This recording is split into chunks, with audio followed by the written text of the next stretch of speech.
Bulletin की शुरुआत करेंगे और सबसे पहले बात करते हैं कोरोना संक्रमण के खतरे की। जी हां, लगातार कोरोना के केसेस बढ़ रहे हैं। एमपी के भोपाल, इंदौर, ग्वालियर, जबलपुर समेत तमाम बड़े शहरों में एक बार फिर से कोरोना बम फूट रहा है। भोपाल, इंदौर में तो बहुत बुरे हालात हैं। यहां अब 100 से ज्यादा मामले आने लग गए हैं। शनिवार को मध्य प्रदेश में 675 कोरोना के नए मरीज मिले हैं। भोपाल में 118, इंदौर में 247, जबलपुर में 45, ग्वालियर में 30 नए कोरोना संक्रमित मिले। कोरोना संक्रमण बढ़ने से शासन प्रशासन की चिंता भी बढ़ गई हैं। इंदौर के सेंट्रल जेल के 12 कैदियों की रिपोर्ट कोरोना पॉजिटिव आ चुकी है। रफ्तार के साथ कोरोना केसेस बढ़ते हुए नजर आ रहे हैं। सबसे ज्यादा केसेस भोपाल, इंदौर में देखने को मिल रहे हैं। एक बार फिर से पिछले साल जैसे ही ये हालात एक बार फिर से बनते नजर आ रहे हैं। पिछले साल 20 दिसंबर को एक दिन में सबसे ज्यादा जो केसेस मिलने की संख्या थी 26,000 से ज्यादा थी, लेकिन भोपाल में 63 दिन बाद फिर से संक्रमण का आंकड़ा 150 के पास पहुंच गया है। एक दिन में भोपाल में 170 संक्रमित मिल रहे हैं। इससे पहले 9 जनवरी को शहर में 169 मरीज सामने आए थे। भोपाल में कोरोना के संक्रमण की रफ्तार का अंदाजा इसी से लगाइए आप कि पिछले 10 दिन में औसतन 89 मरीज प्रतिदिन के हिसाब से 890 नए मरीज बढ़ गए। उससे पहले 10 दिन में प्रतिदिन मिलने वाले नए मरीजों का औसतन 68.5% था। और नए भोपाल में इस बार ज्यादा मरीज हैं। कोलार में 23 हैं। इंदौर में फरवरी के मुकाबले अस्पताल में मरीजों की संख्या 10 गुना बढ़ी है। 43 मरीज वेंटिलेटर पर।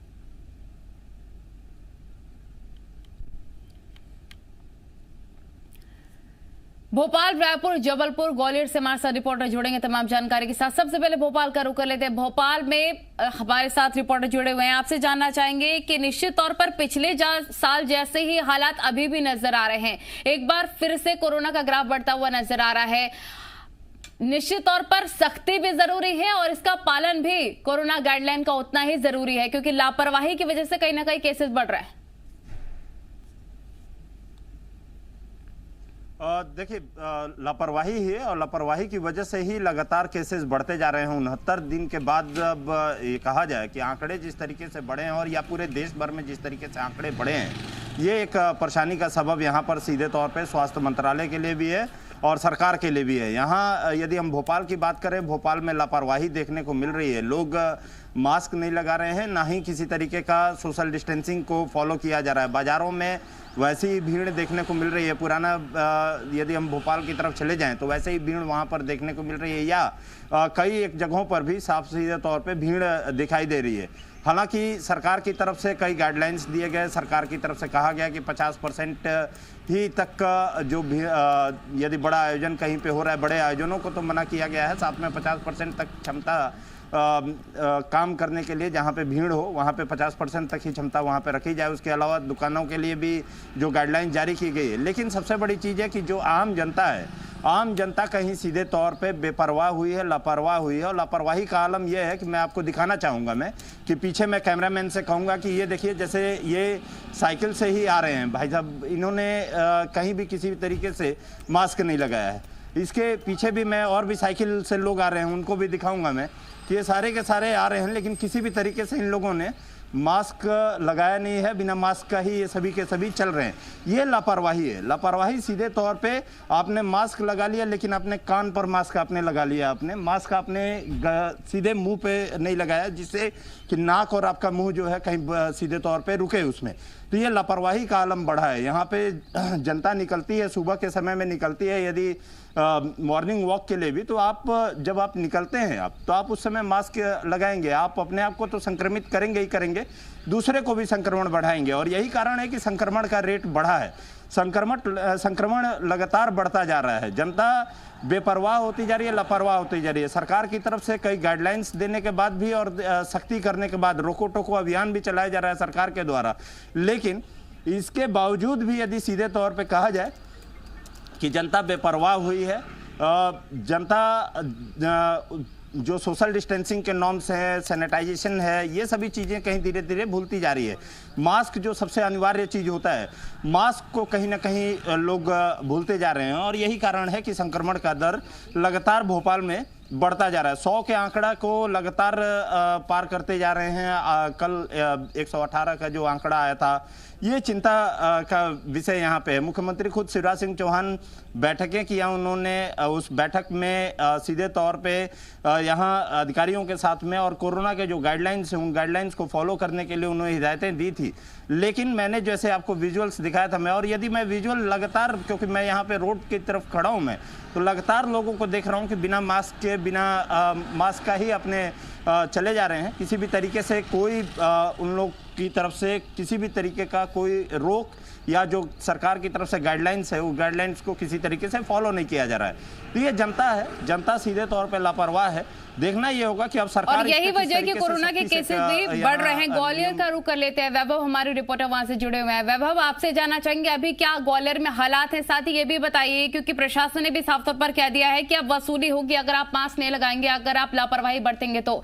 लेकिन ऐसी नौबत ही क्यों आ रही है? जनता जागरूक क्यों नहीं हो रही है? बिल्कुल, देखिए जनता को जागरूक होना पड़ेगा। ग्वालियर में भी स्थिति कमोबेश भोपाल इंदौर जैसी होने वाली है, ये कह सकते हैं। यहाँ पर भी कोरोना के जो मरीज हैं उनकी संख्या में लगातार इजाफा हो रहा है। देखिए 25, 26, 30 पर डे ऐसे मरीज सामने निकल कर आ रहे हैं। और अब तो सबसे अहम बात यह है कि 22 दिन बाद कल कोरोना से एक व्यक्ति की जान भी चली गई है। तो कह सकते हैं अब लोगों को जागरूक होना पड़ेगा और मजबूरी है कि अगर जागरूक नहीं होंगे तो कोरोना की चपेट में आ सकते हैं। देखिए इसमें दो पहलू हैं। सबसे पहला यह कि लोग बेपरवाह हैं, ये बात सही है, लेकिन जो जिला प्रशासन या खासतौर पर एडमिनिस्ट्रेशन है उसको ये व्यवस्थाएं करनी होंगी।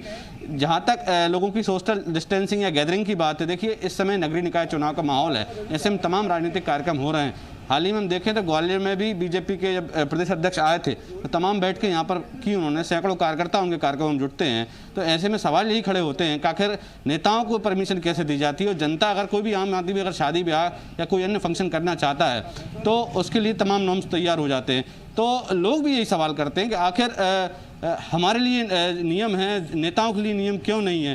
तो कुल मिलाकर ये कह सकते हैं कि अब वो समय आ गया है जब सब पर एक समान सख्ती बढ़ती जाए। देखिए लोग तो लापरवाही कर रहे हैं, इसमें कोई दो राय नहीं है। लोग मास्क नहीं लगा रहे हैं, सोशल डिस्टेंसिंग मेंटेन नहीं कर रहे हैं, सैनिटाइजर तो खैर बात ही अलग हो जाती है जब इतनी बड़ी लापरवाही लोग मास्क लेकर कर रहे हैं। तो अब कोरोना का जो मामला है, जो स्तर है, अब वो लगातार बढ़ता जा रहा है। ग्वालियर में भी देखिए ऐसी स्थिति लग रही है कि अगर हम नहीं संभले तो नाइट कर्फ्यू जैसी हालात बन सकते हैं। और कोई नहीं चाहता कि कर्फ्यू लगाया जाए, घर से घरों में क्या होना चाहे, लेकिन लोगों की जो लापरवाही है वो कहीं ना कहीं इस ओर मजबूर कर सकती है प्रशासन को कि कड़ी कार्रवाई की जाए। देखिए खुद मुख्यमंत्री लगातार इस बात का संदेश दे रहे हैं, खुद मंच से वो इस बात को कहते हैं कि मैं सिर्फ बोलने के लिए मास्क उतारता हूं बोलते समय, बाकी आप मास्क लगातार लगा के रहिए। जब प्रदेश का मुखिया इतनी बड़ी बात कहता है तो लोगों को समझना चाहिए। हालांकि जो राजनीतिक दल हैं वो लगातार कार्यक्रम कर रहे हैं, बड़ी बड़ी संख्याओं में गैदरिंग कर रहे हैं, लोगों को जुटा रहे हैं, ऐसे में उनकी जो परमिशन है उस पर भी सवाल खड़े हो जाते हैं, आखिर उन पर क्यों कार्रवाई नहीं की जाती है। देखिए ग्वालियर में भी अब जो मास्क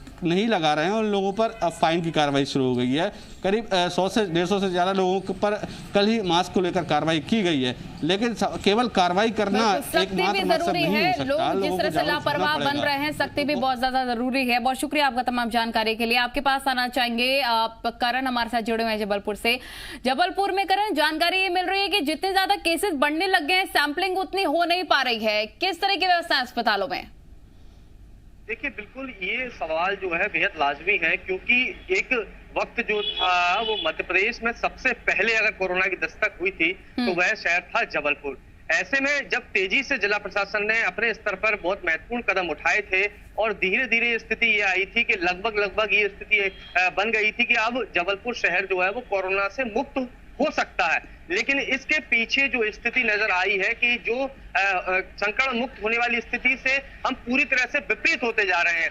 लगातार संक्रमण के जो मामले हैं वो तेजी से बढ़ रहे हैं। यदि हम बीते 24 घंटे की बात करें तो एक बार फिर आधा सैकड़ा यानी 45 मरीज जो हैं वो कोरोना संक्रमित पाए गए हैं। जबकि यदि सैंपलिंग की करें तो एक वक्त जो था वो 2000 से अधिक सैंपल प्रतिदिन होते थे और आज की सैंपल की स्थिति जो है वो 900 से 1000 के बीच में सिमट कर रह गई है। ऐसे में ये बात तो स्पष्ट तौर पर है कि जब महज 900 से 1000 के बीच में कोरोना के सैंपल लिए जा रहे हैं तब ये स्थिति है कि 45 मरीज आ रहे हैं। यदि यही सैंपल की संख्या यदि बढ़ा दी जाती है तो ऐसी स्थिति में ये इस बात से कोई गुरेज नहीं किया जा सकता कि 1 सैकड़ा से अधिक मरीज प्रतिदिन जबलपुर शहर के अंदर आ जाएं। साथ में प्रशासन के लिए एक बड़ी मुख्य चुनौती जो है, क्योंकि जबलपुर शहर से सीधी कनेक्टिविटी में 250 किलोमीटर दूर महाराष्ट्र का नागपुर शहर लगा हुआ है और अमूमन जबलपुर शहर के जो लोग हैं वो अपनी स्वास्थ्य सेवाओं के लिए सीधे तौर पर नागपुर पर निर्भर रहते हैं। क्योंकि यहाँ से देश की राजधानी दिल्ली लगभग 850 किलोमीटर दूर है, तो ऐसे सीधे तौर पर पहली प्राथमिकता यहाँ के लोगों की रहती है कि नागपुर में जाकर बेहतर स्वास्थ्य सेवाएं ले सकें। ऐसे में जो नागपुर से लोग आने वाले हैं और नागपुर जाने वाले लोग हैं, इन लोगों की किसी भी प्रकार की कोई contact history, travel history in लोगों की प्रशासन के पास उपलब्ध नहीं है। यही वजह है कि सामान्य रूप से आवाजाही जो ट्रैवलिंग की बनी हुई लोगों की और कॉन्ट्रैक्ट हिस्ट्री ना होना प्रशासन के लिए एक बड़ी चुनौती बन चुकी है। यदि प्रशासन अपनी पुरानी रूपरेखा के अनुसार ये छोटे छोटे जो बिंदु हैं जिन पर कार्य लगातार प्रशासन ने किया था और लगभग कोरोना पर जंग जीतने की स्थिति बन गई थी, यदि इन्हीं चीजों को दोबारा से पालन करता है तो कहीं ना कहीं कोरोना के संक्रमण को फैलने से रोका जा सकता है। यदि बात हम पब्लिक पार्टिसिपेशन की करें तो पब्लिक की ओर से भी अभी तक ये देखने में आता था, जब वो किसी भी प्रकार की यात्रा करते थे दूसरे शहर में, तो तत्काल संबंधित प्रशासन, संबंधित एसडीएम या संबंधित लोकल थाने को इस बात की सूचना दी जाती थी ताकि लेकिन अब ऐसा नहीं हो रहा। यही वजह है कि कहीं ना कहीं केसेस बढ़ रहे हैं। ठीक है करण, बहुत शुक्रिया आपका तमाम जानकारी के लिए। ग्वालियर से राहुल जुड़े थे। राहुल, आपका भी बहुत बहुत शुक्रिया। लगातार जो कोरोना केसेस बढ़ रहे हैं उस पर हमारे रिपोर्टर अपडेट हम तक पहुंचा रहे हैं। आगे बढ़ते